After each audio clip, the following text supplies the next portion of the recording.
Hello दोस्तों, मेरा नाम डॉक्टर हिमांशु रॉय है। मैं सृजन फर्टिलिटी क्लिनिक में कार्यरत हूँ एज अ फर्टिलिटी स्पेशलिस्ट। हम लोग बांझपन की विभिन्न कारणों की बात कर रहे हैं और आज हम लोग बात करेंगे एंडोमेट्रियोसिस के बारे में।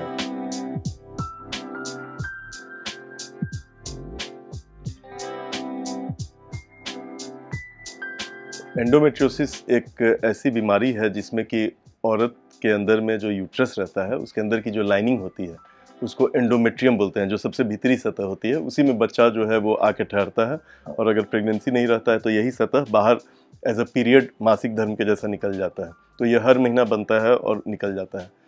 ये लाइनिंग जो बच्चेदानी की होती है एंडोमेट्रियम, ये इस नॉर्मल जगह उसका बच्चेदानी के अंदर का जगह रहता है। इसके बदले ये लाइनिंग या इस तरह का जो टिश्यू होता है जिसको एंडोमेट्रियम बोलते हैं, वो अगर यूट्रस के बाहर कहीं रहता है मौजूद तो उसको एंडोमेट्रियोसिस बोलते हैं। ये जो लाइनिंग होती है बॉडी में बाहर, यूट्रस के बाहर सबसे कॉमनली ओवरी के पास या यूट्रस के पीछे एक लिगामेंट होता है, रस्सी जैसी चीज़ होती है, सैक्रल लिगामेंट्स बोलते हैं, यूट्रोसैक्रल लिगामेंट, वहाँ पे रहता है। और बाकी किसी को पेट में भी आ सकता है, कहीं पे भी छाती में भी रह सकता है। और जिस समय भी पीरियड होता है उस समय इसमें भी वही सब हार्मोनल चेंजेस होते हैं पीरियड आने के पहले, और इसमें भी मेंस के जैसा जो होता है वह ब्लड जमा होने लगता है हर महीना। और चूंकि इसको बाहर निकलने का जगह नहीं मिलता है, इसीलिए वो जहाँ पे भी वह टिश्यू एबनॉर्मली प्लेस्ड है यूट्रस के बाहर, बॉडी के अंदर में लेकिन यूट्रस के बाहर में, वहाँ हर महीने वो टिश्यू और बड़ा होते जाता है और ये ब्लड वहाँ पे मासिक धर्म का जो ब्लड होता है वो जमा होते जाता है। और धीरे धीरे चूंकि ब्लड पुराना होता है तो उसका कलर चेंज हो जाता है, वो भूरे रंग का, ब्राउनिश कलर का हो जाता है और वो तरलता भी उसमें कम हो जाती है, थिक फ्लूइड वो बन जाता है। तो इसको चॉकलेट सिस्ट बोलते हैं, बिकॉज इसके अंदर का जो ये खून जमा हुआ मासिक धर्म का रहता है वो पुराना होकर जो चॉकलेटी फ्लूइड होता है उसके जैसा बन जाता है। ये जो बीमारी जैसे जैसे ये बढ़ते जाती है उसमें पेट के अंदर के जो बाकी अंग होते हैं यूट्रस के अलावा, जैसे ट्यूब हुआ या ओवरी हुआ, वो जाके उस एरिया के पास में जाके सटना शुरू हो जाता है। और इसके चलते जैसे जैसे बीमारी आगे बढ़ती है, एक तो इसमें पीरियड के दौरान पेन काफ़ी होता है, इसमें इंटरकोर्स के समय, सेक्स करने के समय भी पेन होता है, और इसमें बच्चा नहीं होने की भी समस्या हो जाती है जैसे जैसे ये बीमारी आगे बढ़ती है। इसलिए कि यूट्रस के बाहर जहाँ पे ये बीमारी है वहाँ ट्यूब और ओवरी जाके सटेंगे तो ट्यूब अपना प्रॉपर फंक्शनिंग नहीं कर पाता है। प्लस वहाँ पे जो इन्वायरमेंट भी रहता है थोड़ा दूषित हो जाता है, प्रदूषित हो जाता है, और फर्टिलाइजेशन एक बन भी निकल भी रहा है स्पर्म के साथ, वो फर्टिलाइज नहीं हो पाता है। तो धीरे धीरे कभी कभी ये बीमारी इतनी भयंकर हो जाती है कि ऑलमोस्ट बहुत बड़े बड़े इसमें वो चॉकलेट फ्लूइड के बड़े कलेक्शन हो जाते हैं, 5 सेंटीमीटर, 10 सेंटीमीटर, 15 सेंटीमीटर, मैंने ऑलमोस्ट ढोड़ी के पास जो होता है, अम्बिलिकस के पास तक भी इतने बड़े बड़े भी या उससे भी बड़े हम लोग ट्यूमर्स देखे हुए हैं, जिसको नेग्लेक्ट कोई कर दे अगर उस चीज़ को, या किसी को पेन बहुत नहीं हो रहा हो या पेन हो भी नहीं रहा हो, समझ में नहीं आ रहा हो, तो ये जो होता है ओवरी में जो कलेक्शन होते जाता है उसको ओवेरियन सिस्ट, इसमें चॉकलेट सिस्ट कहलाता है। इसके अलावा यूट्रस जो होता है पीछे अतड़ी में, अगर यूट्रोसैक्रल लिगामेंट के पास ये बीमारी रहती है यूट्रस के पीछे वाले पोर्शन में, तो जैसे जैसे बढ़ते जाता है बीमारी वैसे वैसे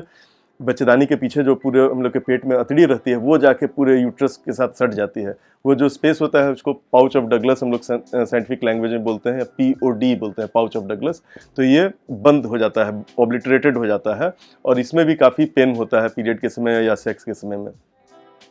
ये सब हम लोग एक तो लक्षण से भी काफ़ी पता चल जाता है कि पेशेंट को एंडोमेट्रियोसिस की शिकायत है,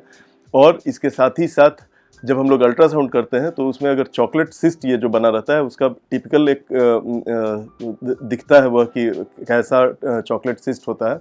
कभी कभी कुछ कुछ दूसरे भी सिस्ट होते हैं ओवरी के जो कि हम लोग इससे कंफ्यूज कर सकते हैं, जैसे कि डर्मोइड सिस्ट हुआ, लेकिन काफ़ी हद तक हमें पता चल जाता है कि यह किस तरह का बीमारी है। ये जो एंडोमेट्रियोसिस की बीमारी होती है इसको अलग अलग तरह से स्टेजिंग किया जाता है, लेकिन हम लोग कॉमन लैंग्वेज में इसको माइल्ड, मॉडरेट और सीवियर कर सकते हैं कि हल्की फुल्की बीमारी है, या बीच बीच की बीमारी है, या बहुत सीवियर ये बीमारी है। तो कभी भी अगर सिस्ट का साइज़ बहुत बड़ा हो जाए, जो कि अल्ट्रासाउंड से हमें दिख सकता है, तो उसको हम लोग सीवियर डिजीज़ बोलते हैं, अगर 4 सेंटीमीटर से बड़ा अगर ये हो जाए। लेकिन ये सब चीज़ अल्ट्रासाउंड से नहीं पता चलता है। बहुत बार हमें लैप्रोस्कोपी करनी पड़ती है जब अन्य कारण हमें नहीं पता चलता है या डाउट रहता है डायग्नोसिस में, तब हम लोग लैप्रोस्कोपी करते हैं और लैप्रोस्कोपी के समय ही इसका स्टेजिंग किया जाता है और फाइनल डायग्नोसिस पता चलता है। बिकॉज़ जो ओवरी का सिस्ट रहता है वो तो दिख जाता है, लेकिन यूट्रस के बाहर जो अगल-बगल में सब कौन-सा चीज़ सटा हुआ है इससे, ये हमें अल्ट्रासाउंड या इवन एमआरआई के द्वारा बहुत हम लोग को पता नहीं चल सकता है और इसका फाइनल डायग्नोसिस लैप्रोस्कोपी से ही होता है। तो कभी-कभी एक्स-रे में या अल्ट्रासाउंड में काफ़ी नॉर्मल भी फाइंडिंग आ सकता है, लेकिन लैप्रोस्कोपी करने के बाद ही पता चलता है कि ये बीमारी का एक्चुअली लेवल क्या है। और कभी-कभी काफ़ी सीवियर डिजीज़ भी होती है जो कि हमें अल्ट्रासाउंड के द्वारा पता नहीं चलता है। तो इस बीमारी में शक होने पे या इलाज से फ़ायदा नहीं होने पे लैप्रोस्कोपी कराना चाहिए। लैप्रोस्कोपी कराने से फ़ायदा ये भी है कि लैप्रोस्कोपी के द्वारा न सिर्फ इसको हम लोग देख सकते हैं,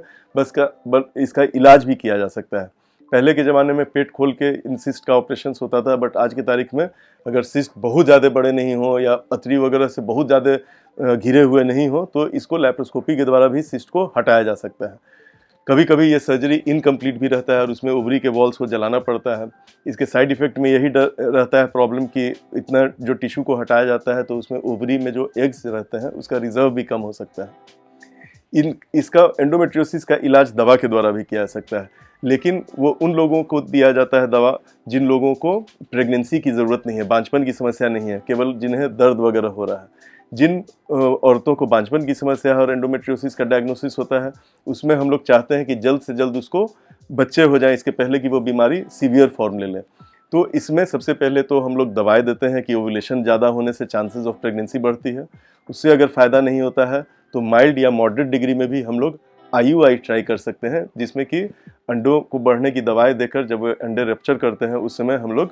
हस्बैंड के स्पर्म को वॉश करके डायरेक्टली यूट्रस में डाल देते हैं। तो बहुत बार इससे भी फ़ायदा होने का उम्मीद रहता है। लेकिन अगर इससे भी नहीं फ़ायदा हो या बीमारी सीवियर डिग्री की हो तब इसमें हम लोग को टेस्ट ट्यूब बेबी करने की ज़रूरत पड़ती है, जिसमें कि एग्स को बॉडी से बाहर निकाल के हम लोग फर्टिलाइज करके यूट्रस में डाल देते हैं।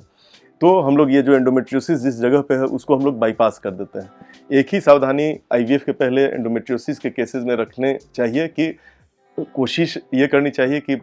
आईवीएफ करने के पहले 2-3 महीने तक पीरियड्स को रोकने की दवा दी जाती है, जिससे कि इस बीमारी की एक्टिविटी कम हो जाती है। और बहुत सारे स्टडीज़ में देखा गया है कि ऐसा करने से आईवीएफ के द्वारा प्रेगनेंसी का जो दर रहता है, सफलता का चांसेस जो रहता है, सक्सेस रेट वो बढ़ जाता है, सप्रेशन करके अगर आईवीएफ किया जाए तब। इसके अलावा हम लोग जैसा बता चुके हैं कि लैप्रोस्कोपी के दौरान भी जो एंडोमेट्रियोसिस की जो बीमारी होती है उसका काफ़ी हद तक सफल इलाज किया जा सकता है और बहुत लोगों को सर्जरी के बाद बिल्कुल नॉर्मल प्रेगनेंसी भी बिना किसी चीज़ के हो सकती है।